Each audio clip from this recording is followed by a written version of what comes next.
and I can see you and you're good to go. Okay, can everybody hear me? Yes. Awesome, awesome. Thanks, Stacy, and thanks, RMGA, for this opportunity to speak a little bit about Nevada's mountain goat populations and our recent historic augmentation project that we just conducted up last fall. My name is Josh Kirk. I am the Area 10 game biologist for the state of Nevada, and I manage our 3 mountain goat populations here in the state. I'm based out of Elko, and that's in the northeastern region of the state. And I'm also accompanied tonight by Mike Cox, another mountain goat expert, and I'll give him an opportunity to introduce himself real quick.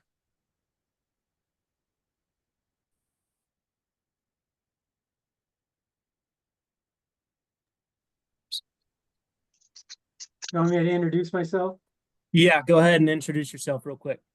I am a neophyte, man, when it comes to mountain goats. So I am the statewide bighorn sheep and mountain goat staff biologist, and been pretty privileged to work with a lot of great people like Josh in managing our mountain ungulates. Awesome. Thanks, Mike.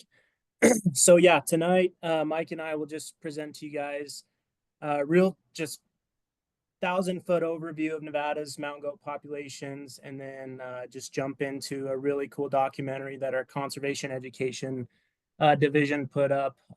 It just does a lot more justice to this project than I can do myself. Plus, you won't be hearing me jabber on about it. There's a lot of cool footage, some good music, as well as a brief rundown of the whole project. So we'll get into that here in a little bit, but. So we'll just jump in here, and if you guys are anything like myself, I like maps. Us biologists tend to like that because it's easier to see. And I just want to preface this conversation that we're going to have starting out with maps so you guys can see where I'm talking about. So like I said in my little introduction, located up in Elko, the northeastern part of the state. You can see the Nevada outline there in the blue on the left, and then there in the red box to the right. Just kind of blows up the 3 subunits that we have, our hunt units that we have in the state.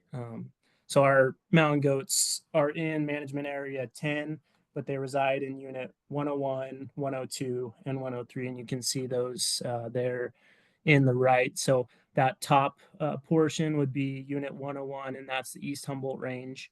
And that's where our recent augmentation effort just took place. The larger subunit in the middle is unit 102, and that's the Ruby Mountains. And our largest mountain goat population resides there. And then there to the south is unit 103, and we refer to that as the South Ruby Mountains. And for the most part, this mountain range is intact, but those boundaries in the middle there are basically just lower elevation passes. That is a good area to, or a good reference line to split these units. So jumping in, I need your guys' help to keep a little bit of a secret. A lot of people just think that Nevada is a dry, arid, flat landscape, and that's certainly not the case. We wouldn't have mountain goats here if it wasn't. Nevada is unique in the fact that it has the most mountain ranges in our state compared to other U.S. states, right around 314 ranges. And it has about 40 or so peaks that are over 10,000 feet, and many of them reside here in the East Humboldt Range, Ruby Mountains, and South Ruby Mountains. And so these 3 pictures, just wanted to show you guys what this mountain goat habitat looks like in Nevada, because again, a lot of people don't think it looks this crazy. But plenty of high elevation, subalpine, precipitous areas, plenty of escape cover for those mountain goats. Most of these pictures are taken in early summer, and you can still see some existing snowpack, and that's relatively typical. But plenty of good forage, escape terrain, and some gnarly mountain cliffs that they love to run and jump all over. So jumping in real quickly, just where did this all start? Mountain goats are non-native to Nevada and the Great Basin, but They did exist prehistorically before going extinct, and similar to most other Western states, we introduced mountain goats into that high subalpine precipitous habitat. And prior to doing that, there was just a part of that landscape that was not utilized by an animal, and mountain goats fill that niche pretty well. So it all started back in 1964, where 6 mountain goats were captured from the Cascade Mountains there in Washington, and they're released into the Ruby Mountains in Unit 102. And again, that was that middle segment, that middle subunit that I referred to in the map earlier. That effort was again done in 1967 with 6 more goats again from the Cascade Mountains there in the Ruby Mountains. And so what they did in Washington is they baited these mountain goats in with salt licks and then did a drop net operation. Then biologists would go and blindfold and hobble them. A mountain goat, or a helicopter would take those mountain goats down to the airport, and then they would be loaded up into a fixed wing aircraft and flown to Nevada. And there's just some really cool stories behind all this history. And I won't get into the weeds of that, but a handful of years later in 1981, we thought, mountain goats were doing really, really well in the Ruby Mountains, and the East Humboldt Range is a sister unit to it with amazing habitat as well. So mountain goats needed to be in there. So in 1981, 11 goats were captured from Olympic National Park in Washington and released there. And there really hasn't been, there hasn't been any augmentation in any of these units since, until this last fall. And then Unit 103 was that southern unit I had pointed out to. It's unique in the fact that it's a pioneer population. So they naturally found that good goat habitat on their own. And we can identify that started to happen in the late 1980s, early 1990s. And the earliest observation of goats in the South Ruby Mountains was in 1992 on aerial deer surveys where 2 mountain goat billies were observed. And a couple of years later, there was another larger group of nannies and kids. And then since then, it kind of took off and stabilized. But currently, the 2024 statewide population estimate for all of Nevada, all 3 units, is right around 350 adults.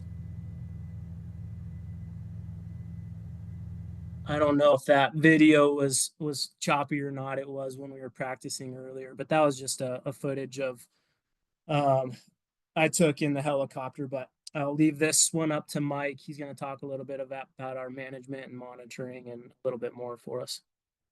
I'll let you click through, Josh. Yep. I'm going to go through this pretty quick. We try to do annual surveys with our helicopter, primarily in the wintertime now, each year. And then we're also, we occasionally do summer ground counts for both production and recruitment. We've been using a model for the last few years that we built. It's a pretty basic spreadsheet model, deterministic, reconstructive table, so we can track demography, and we also attempt to account for unique traits that mountain goats have of little later sexual maturity, and literature indicates that they may throw more females in their younger years, and male kids at their later years. And we do manage any mountain goat hunt on all 3 units. And Josh is going to get into the detail of those later.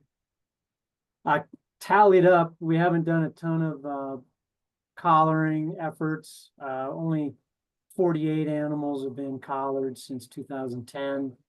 When we started playing with GPS collars. And those were mostly in the East Humboldt Range. In response to more deadlier disease event that was having an impact on the herd than the other 2. We do disease sampling both from captured animals, and then nasal swab from our harvested billies and nannies, looking for primarily Mycoplasma pneumoniae. Just this past fall, we just initiated a contract with Dr. Clint Epps at Oregon State to look at genetic diversity and structure of all three herds and compare that to the newly augmented mountain goats we got from Utah, from the Tusher Mountains. And then also there's DNA that's been published from the source stocks in Washington, both the Cascades and then the Olympic National Park. And Clint will be using both microsatellites and SNPs to evaluate those values. And then it's been on my docket for a few years and haven't got time.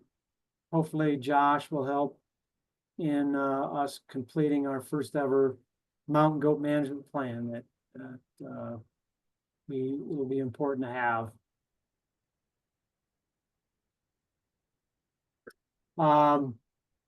We've had a lot of disease issues that have been impacting the Ruby Mountains and East Humboldts. Initially, in 1995, a couple animals were found dead.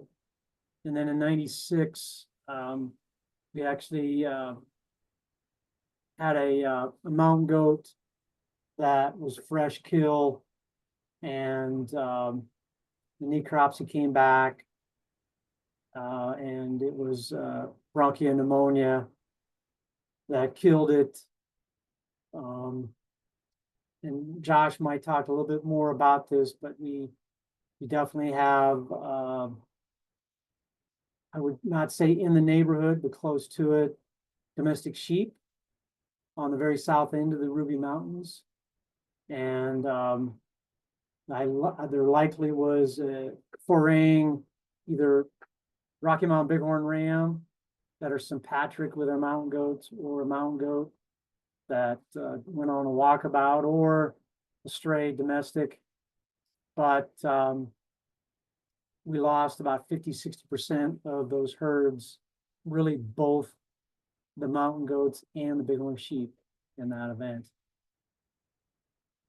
We were building back up, having great hunts for both mountain goats and Rocky Mountain Bighorn Rams. And then in December of 2009, January 2010, about the same time, there was major disease events, weirdly, across the contiguous US at the same time. We got hit with our second disease event, pneumonia event. This time it hit both the Ruby Mountains and the East Humboldts. We did a major effort to follow up with that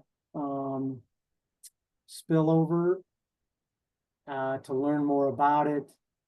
But it was very deadly with the Rocky Mountain Bighorn sheep. We lost 90+% of each of those herds. But it only, based on our aerial surveys and where we typically see goats, we think we only lost about 10–15% of the adults. As I said, we had an extensive disease surveillance effort, and we actually even tried treating with a antibiotic, but it was too late in the game for the bighorn sheep. We didn't try anything with the mountain goats, too remote. And then a couple years after, we went into a multi-year program where we were doing some pretty intense ground assessments of production and recruitment of our mountain goats.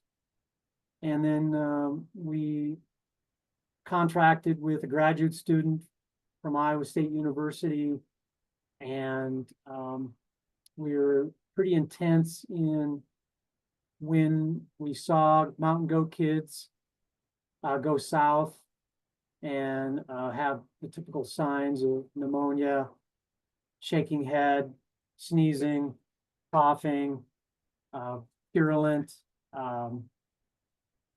That picture has a ram that died just within an hour after this picture was taken. It's died of pneumonia. It's got purulent on its nose. And so yeah, we pretty much and I'll show a screen or a shot of the paper next screen, but we detected transmission, same strain of mycoplasma between the bighorn and the mountain goats. So they all had the same strain across both species and both mountain ranges. At the same time, we were doing this intensive sampling. We detected BVD, bovine viral diarrhea virus, in all 3 of our mountain goat herds, and then the bighorn sheep and the mule deer that spend the summer up with them. And we think it probably contributed to the severity of some of these disease events. It's an immunosuppressant and also causes reproductive losses. I do.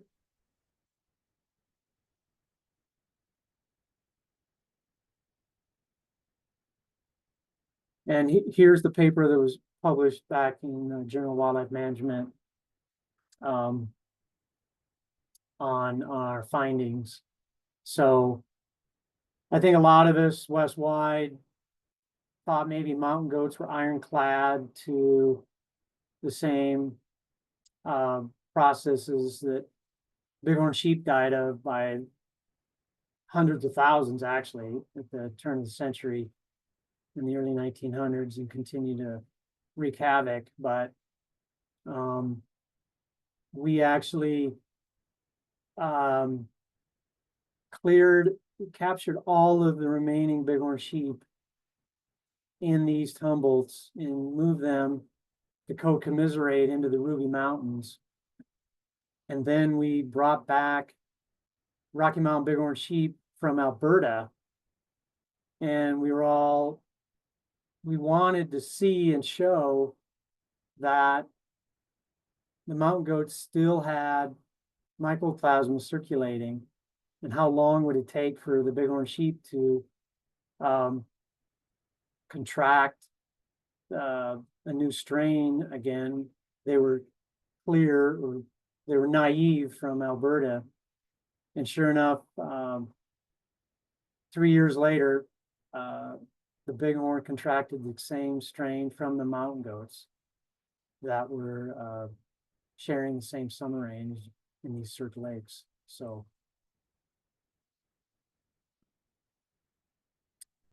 next slide. Was there a Good there. question, Ann?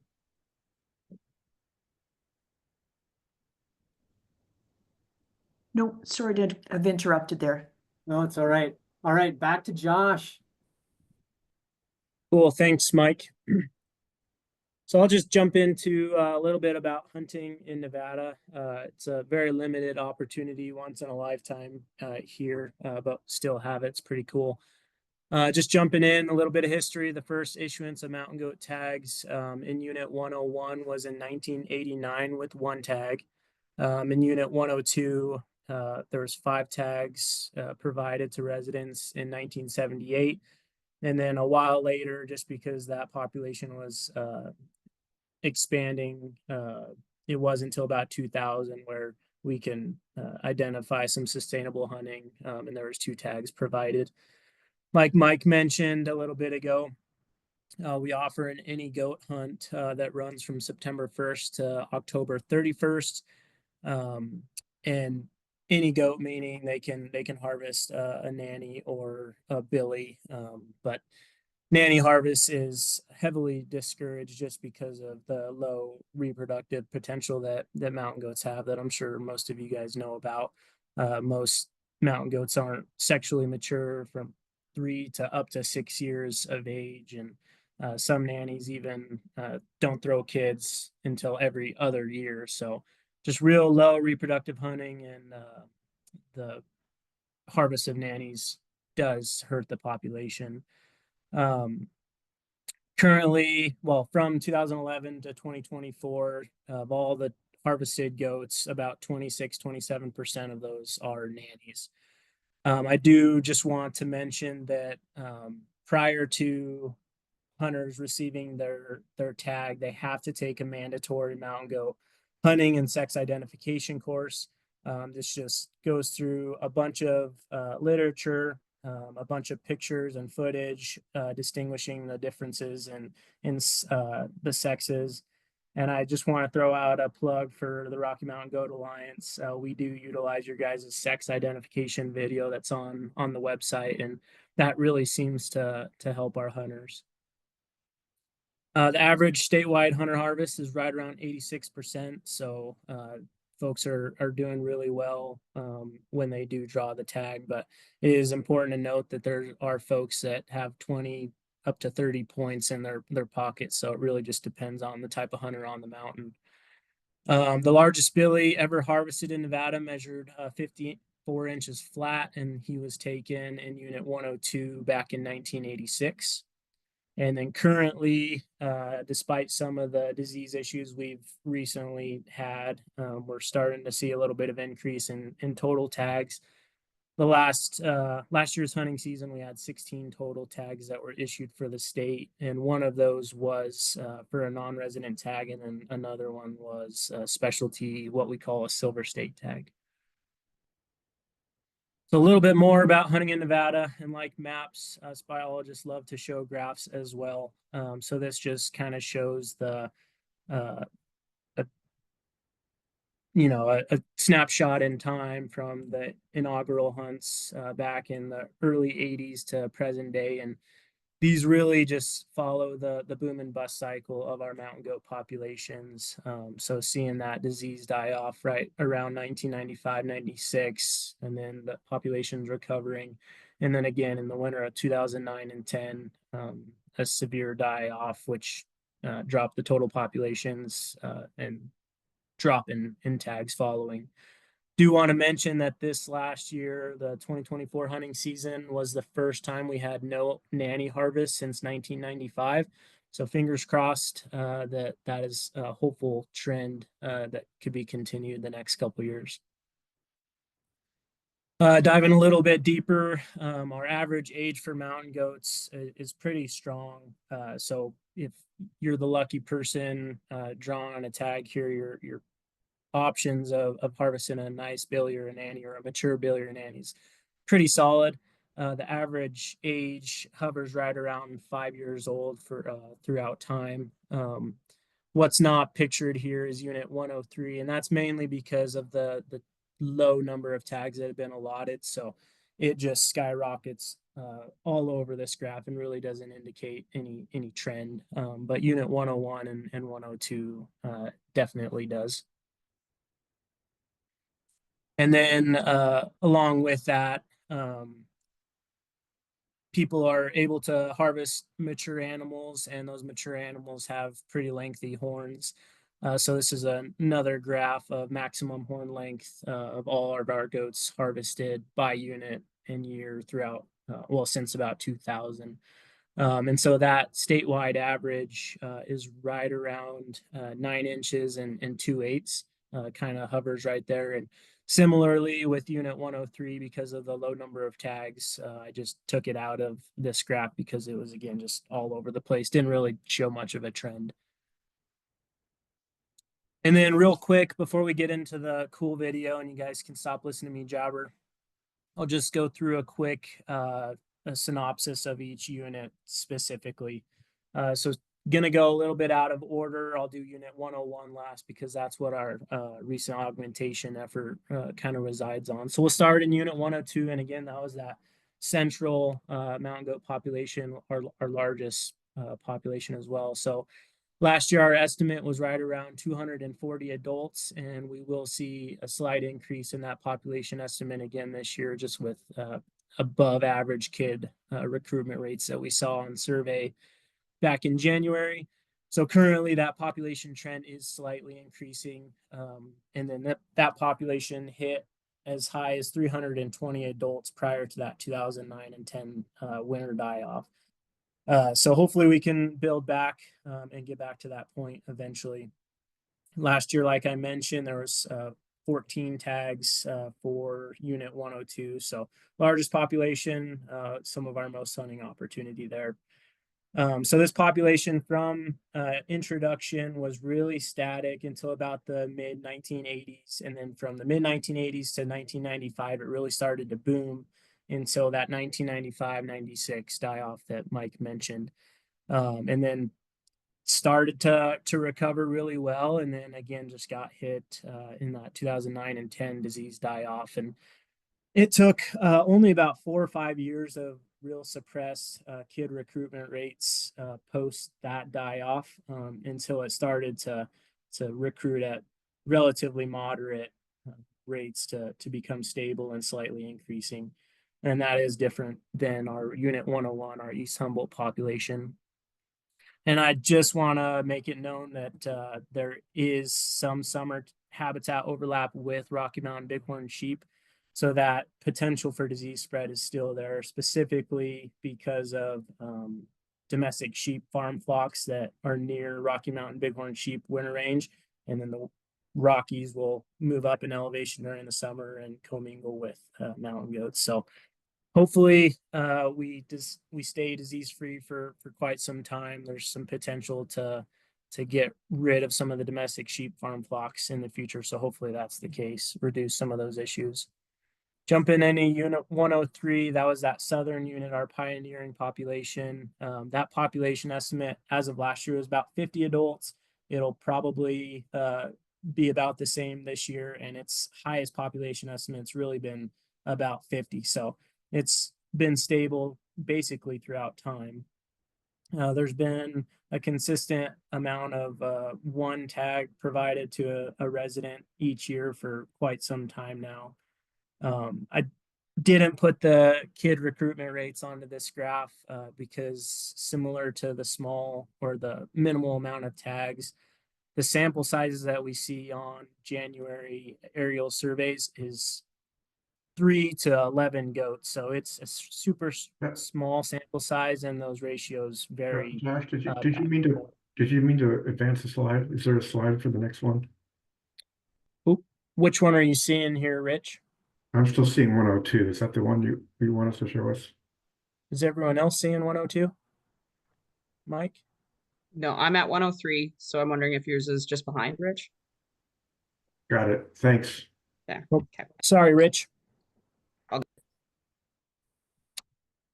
So yeah, super small sample sizes. That mountain for some reason just gets terrible wind. There's a lot of trees and plenty of rock crevices for those goats to hide in. So there has been some possible disease events that have occurred in there, but super difficult to detect. And that's, again, just because of the low sample sizes. But we do see that variation in the kid recruitment throughout time.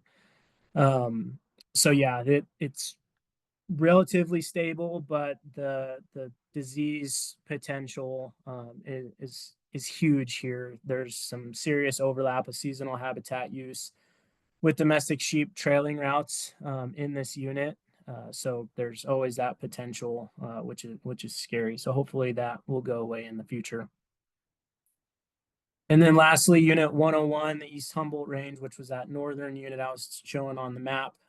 Currently, that population is right around 60 adults. As of last year, we'll see an increase of that because of the amount of goats that we put into that population. But currently, that population is increasing. We've seen some really exciting kid recruitment rates the past 4 or 5 or so years. This population really just struggled for more than a decade after that 2009 and 2010 disease die-off, and that population dropped to as low as about 40 40 adults, so super low. It went from a high of 150 to 40 in a matter of a couple of years. So that was one of our things that we wanted to target, was to prevent that bottleneck effect and lack of genetic diversity, and get some of these new goats in here to help bolster this population.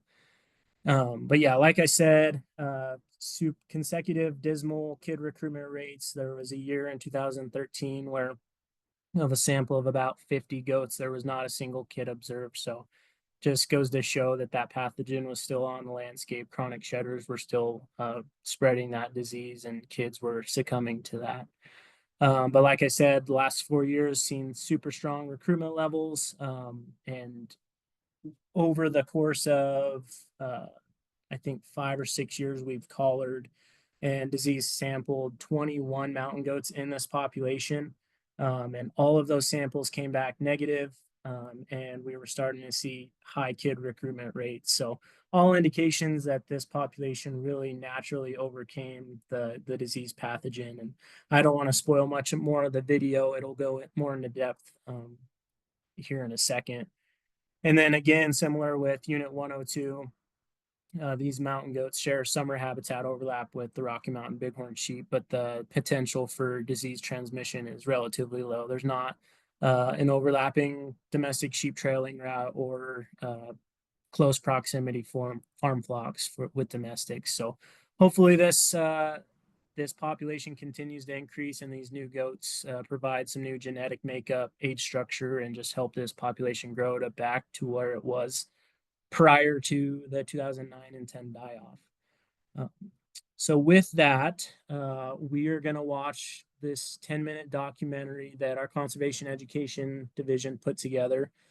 So we attempted to do this by screen sharing prior to all of us joining, and it didn't work out. So in the chat, you guys will all see the YouTube link that we provided. So if you guys take about 12 minutes or so, click that link, go watch YouTube yourself, go watch that, and then we'll reconvene after that, and I'll give a quick update on those goats, and we'll kind of tidy this thing up. So does anyone Perfect. have And any questions before we do that? I'll pause. I'm going to pause the recording for the purposes of the recording, and then I'll restart it when everyone comes back. Start this. There we go. Yeah. Okay, cool. So just a quick update on those mountain goats. We were able to get 10 collared nannies. Currently, all the collared nannies are still alive and doing well. 4 of them, however, went to the northern end of Unit 102 and has kind of been inhabiting that northern end since the release, which really isn't a bad thing at all. That northern end of Unit 102 has real minimal goat use. So hopefully those new goats, and whether they were with one of those kids or yearlings that were released with them, will just hopefully bolster that part of the population. The ones in the East Humboldts, most of them are all in really good goat habitat. They've linked up with other collared goats, and really exciting. So yeah. I put on the screen real quick just mine and Mike's contact information.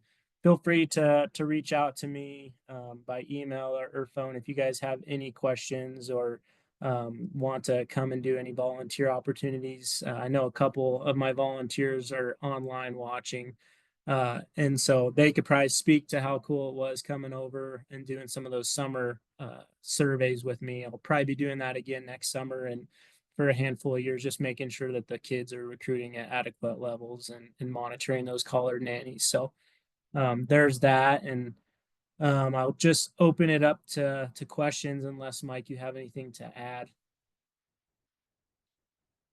Nope. I see Darren has his hand up.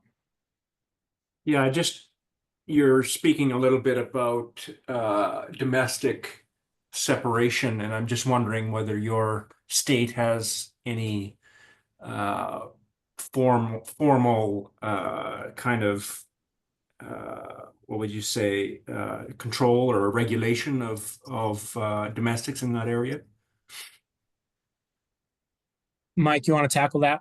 Yeah, no, we're at the mercy of hoping that an operator might consider retiring or converting to cattle on public land.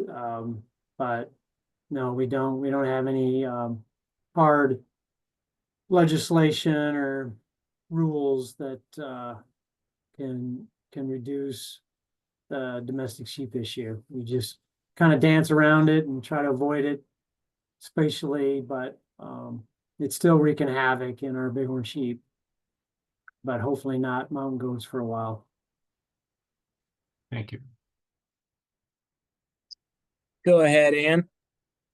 Yeah, nice to see you both again. Really enjoyed that. Apologies, because I came in late, so you may have already addressed this. And also nice to see a younger Mike Cox on the video as well.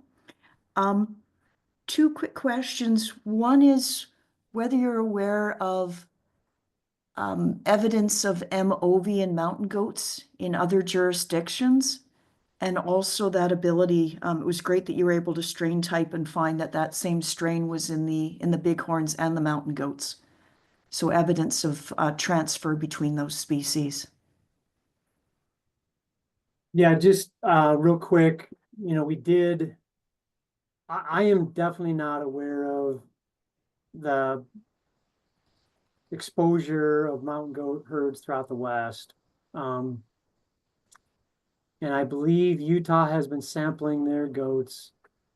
And I don't know if they have any herds that are positive, but we made a special effort to rush those nasal swabs up to the Waddle lab in Pullman, Washington, before any of the goats were released. And they were all negative, both ELISA and PCR, but that's a good question. I don't know. Rich, do you have any insight on that?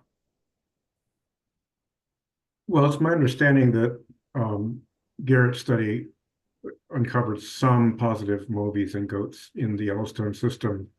I think Julie Cunningham is looking at those populations. I haven't been able to follow. Bob's retired now, so and that study is over. But Julie Cunningham may know something about the continuation of looking at those animals. I don't think there have been any dramatic declines such as you guys saw, but there may be some small declines that have occurred as a result of that. I'm not sure. No, thanks. That's helpful. And the reason I ask is here in Alberta, we tend to focus on bighorn sheep, even though we know there's potential to transfer to mountain goats, but it's just there's more evidence around the bighorns. So we're more confident when things become controversial that we can relay that information. So have a bit more support for it. And then I was just curious with, I think it was Rich that mentioned that you have about 26% harvest of nannies. If that's correct. I was curious whether they were targeting nannies or whether they were misclassifying even after the great educational information. Or you may not know, so I realize that as well. Yeah, I don't think we know for sure, but it could probably be a combination of misidentifying and just the type of hunter getting up on the mountain and that opportunity that mountain goat provided. So I would assume that hunters are trying to target mature billies, but depending on the situation, a nanny harvest, if that's the only opportunity that they get on this once in a lifetime tag. It's unfortunate, but I think it certainly happens. Yeah, no, I think for the most part here, the education programs have really helped, but obviously we still get nanny harvest too. Thank you. Yeah, thank you. Rich, you got another question? A couple of questions, but first, just a piece of information on the genetic relationships with the Olympic goats that you had in your second round of original stuff. I assume you're working off of the information that Dave Wallman and colleagues put together, but you might have Clint get in touch with Aaron Schaefer at Trent University, because he's much larger sample of the genetics from the Olympic goats, because he we sent samples from all of our Olympic goats to Aaron. So he's got like 300, a much larger sample. And we found somewhat different signal of genetic diversity anyway, than they had earlier. And I think it's largely just because we had so much larger sample size. They had a relatively small sample size earlier on. I will make sure to coordinate and reach out to Clint. I think he has been in contact with Aaron. But I'll Okay, double check.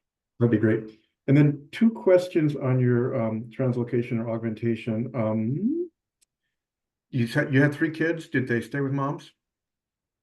Upon release, they did, and there was only one opportunity I was able to identify that kid and yearling stayed with the collared nanny, and that was one of the collared nannies that went and forayed into the Ruby Mountains.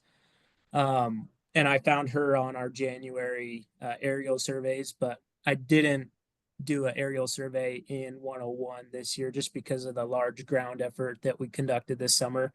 And a shortening of flight schedule across the state. So I know for sure one of them, and then that's one of my goals this summer is identifying if those kids and yearlings made it. So it's unfortunate we don't have I didn't obviously feel comfortable throwing a collar on a kid or a yearling when they have Right. so much room to grow.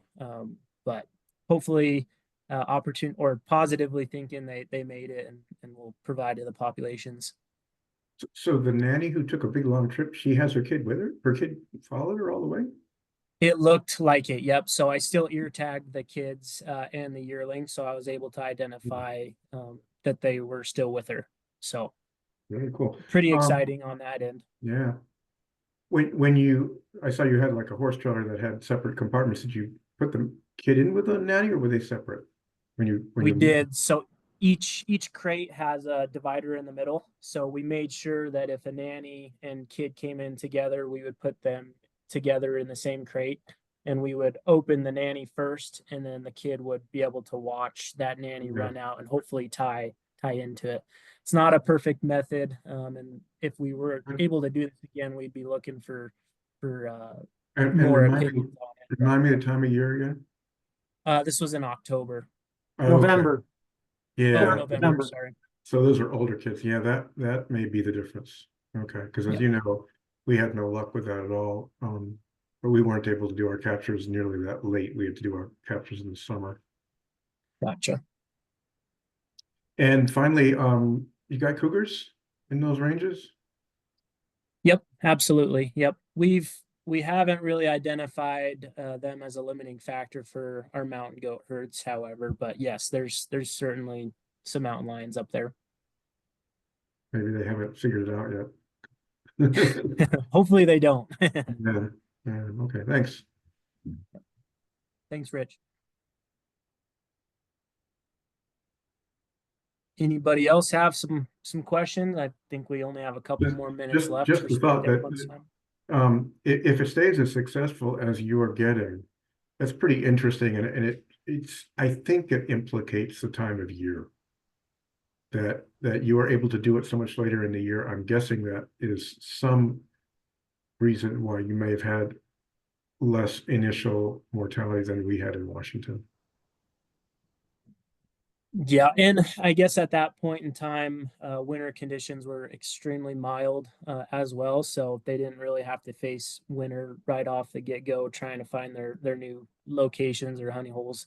So that's probably additive to that, but that's interesting. I'm curious to look into what you guys saw and compare later.